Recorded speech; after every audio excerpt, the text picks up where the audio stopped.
विकासाला आमचा विरोध नाही, मात्र शक्तीपीठ महामार्गाचं समर्थन करत असताना जिल्ह्यातील आमदार खासदारांनी भौगोलिक परिस्थिती व पूरग्रस्तांच्या वास्तव परिस्थितीचा विचार करणं गरजेचं आहे। कोल्हापूर जिल्ह्यातील आंबोली पासून ते महाबळेश्वर पर्यंत पडणाऱ्या पावसाचं पाणी दूधगंगा, पंचगंगा, वारणा व कृष्णा या नद्यांच्या माध्यमातून कोल्हापूर जिल्ह्यातील शिरोळ तालुक्यात एकत्रित येतं।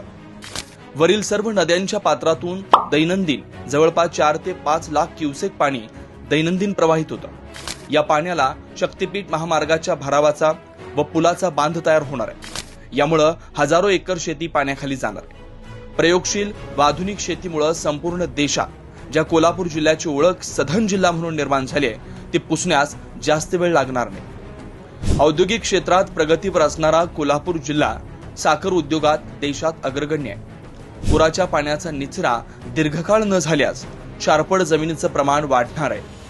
कर्नाटकातील अलमट्टी व हिप्परगी धरणामुळे पसरलेल्या पाण्याची फूग व मांजरी पुलाच्या झालेल्या भरावामुळे निर्माण होत असलेल्या परिस्थितीचा सध्या शिरोळ तालुका त्याचे गंभीर परिणाम भोगू लागला।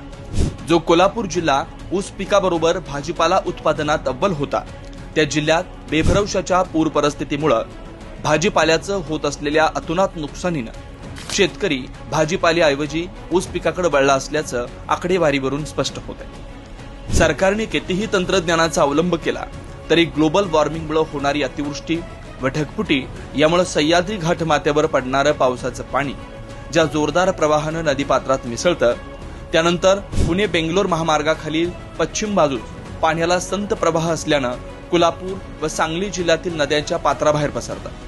कोल्हापूर, गांधीनगर, शिरोली, इचलकरंजी, कुरुंदवाड, सांगली यासारख्या शहरासह अनेक गावात सध्या स्थितीला किमान 10 दिवस ते 25 दिवसापर्यंत पूरस्थिती नियंत्रणात येत नाही, ती वाढून 40 ते 45 दिवसावर जाण्याची शक्यता आहे। यामुळे शेतीबरोबरच औद्योगिक व कारखानदारीला सुद्धा फटका बसणार हे मात्र निश्चित।